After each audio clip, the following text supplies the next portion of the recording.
A catastrophic and potentially historic flooding event is unfolding across the Los Angeles metropolitan area, where some areas will see up to 9 inches of rain or even higher, and see rainfall rates of over 1 inch an hour at times.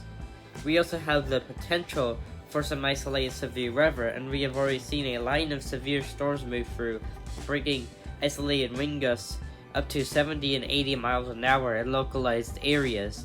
In this weather forecast, we will talk about what the forecast is for this flooding and severe weather, and how this could play out based on some of the model runs. Let's get straight to this weather forecast.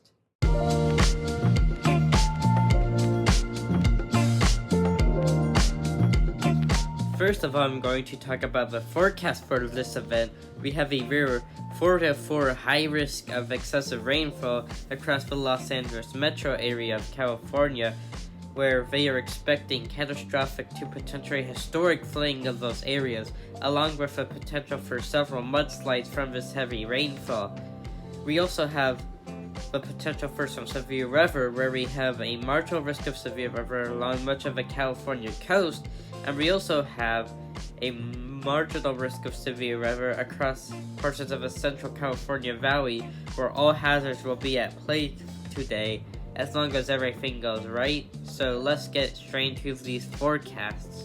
So here is our excessive rainfall outlook for today, provided by the Weather Prediction Center. You can see we have a high risk of excessive rainfall across portions of South Central California, mainly near Los Angeles. I think downtown Los Angeles is included in that, if I'm correct, and we have a moderate risk surrounding that across surrounding areas of Southern California.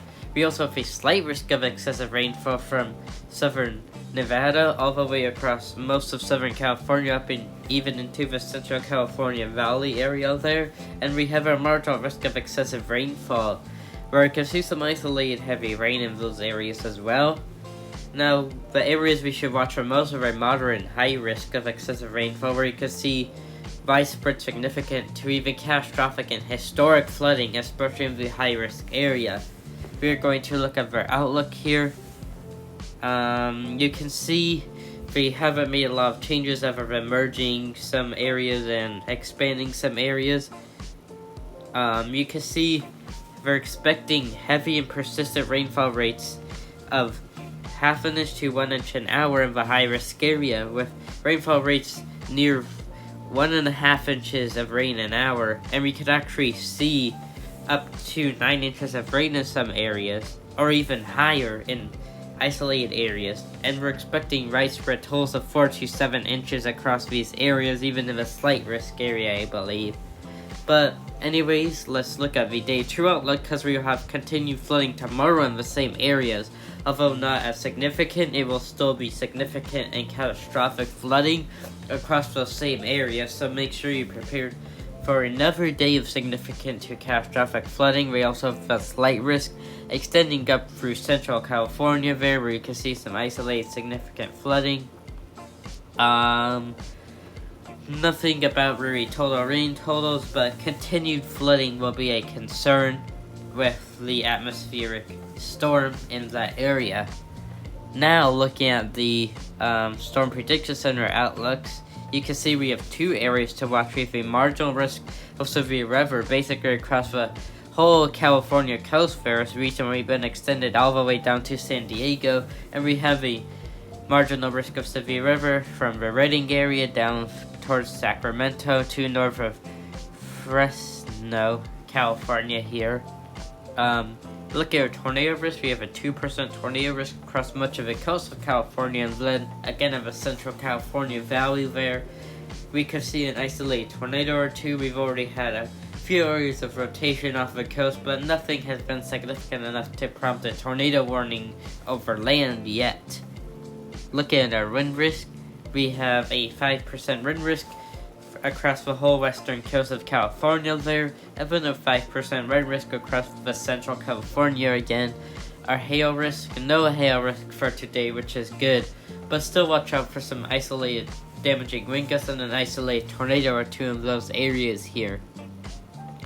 And we do have a day 2 outlook as well, where we have a marginal risk across the central coast of California.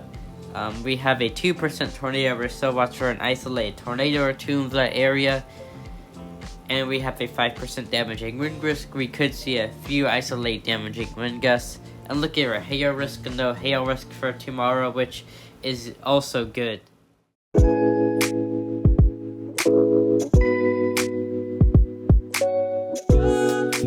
Next, we are going to look at some weather models for how the rainfall totals could play out, especially with all the rain that's going to occur, and how much rain certain areas will get, because obviously not all areas are going to get the same amount of rainfall. Like the Los Angeles area will probably get a ton of rain, possibly up to a foot of rain in some very localized areas, but generally we could see 4 to 7 inches across a widespread area of California, even into southern Nevada.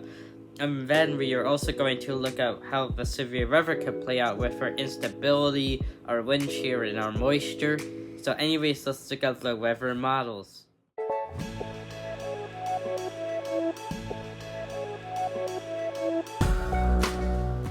First of all, looking at our flooding, we're going to look at the reflectivity here, just to get a general idea of where the heavy rain will be. You can see there's going to be a lot of heavy rain over the Los Angeles area, and you can also see there that's where we could get some damaging wind gusts, but I'm not going to go too far in depth with that now. And then you can see generally after tomorrow morning it starts to clear out there, which is pretty good. Let's see our precipitation. Let's look at total precipitation accumulation. You can see, if we go here, you can see it's showing isolated 7 to 9 inches of rain there. Generally, totals of 2 to 4 inches across widespread areas there. Although this is a very high resolution model, so it's going to be a lot more detailed than a lot of other models here.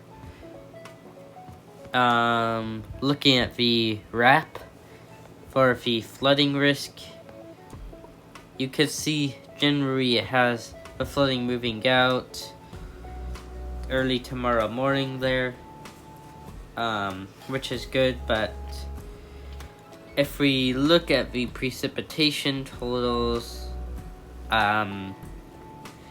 we see generally about the same as the other model, but you can see this shows more flooding generally across the Central Valley there, which could be a little bit more of a concern due to not just a ton of rain at once, but steady heavy flooding over the span of several days there, or a few days, which that would not be good for those areas. But we're going to look at the NAM next.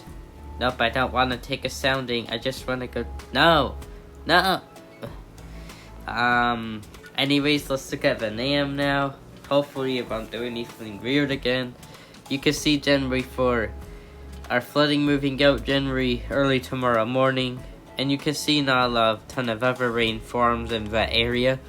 Look at our precipitation accumulations. You can see generally the same, although this one has slightly more across all of those areas of 9+ inches across this whole Central Valley there, and across much of the Los Angeles metro area there.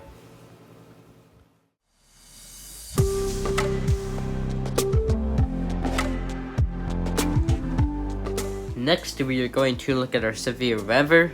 So first, we are going to go to the HRRR. Let's look at our convection for today. You can see generally we have some damaging wind squalls across Southern California, and then you can see we have a few supercells, low-top supercells trying to develop over the Central Valley there. And then you can see tomorrow morning we could actually see some more squalls, potentially slightly more significant, but over a more localized area of Central California there. Let's go to our convective products. We're going to look at our ML cape, or mixed layer cape here. You can see generally we have around 500 across portions of the Central Valley, up to 700 there for several hours there, which is enough for some isolated severe weather. Looking at our 3 kilometer cape, you can see generally a decent amount. That's enough for an isolated tornado or two. And then we're going to look at our vertical velocity, since that's really the closest thing we could get to wind shear on here. You can see generally those isolated storms over that area there. No. Let's look at the RAP model for this. You can see, generally through tonight, you can see we have some isolated thunderstorms develop there, low top supercells potentially. And then we have those continued storms across west central California through tomorrow. First, let's look at our low-level wind shear. Let's go to 850 millibars. You can see generally it's enough wind shear for some severe weather, but what we want to see is a change of direction. You can see we have a good change of direction there. The problem is just the cape, because you can see even with that we only have around 500 joules per kilogram of cape, which is still enough for some isolated severe weather, but not enough for like a tornado outbreak, thankfully. And then let's look at our 0 to 3 kilometer cape, which you can see enough for an isolated tornado or two. And let's look at our moisture here. You can see generally 50s dew points there, enough for some isolated severe weather.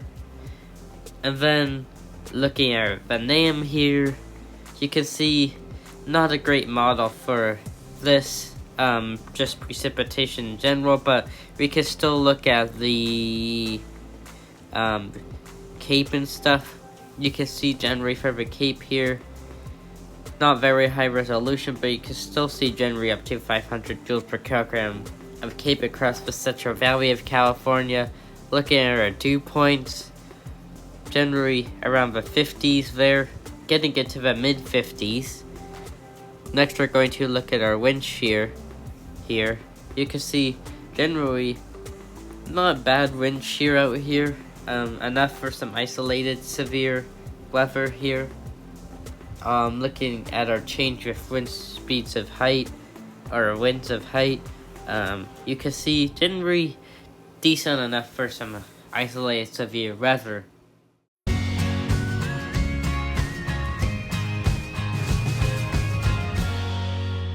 Anyways, that's all I have for this video. Make sure you stay informed about the flooding and the severe weather if you're in those areas, or if you know anyone in those areas. Make sure to send this video to them or let them know about this flooding and isolated severe weather potential.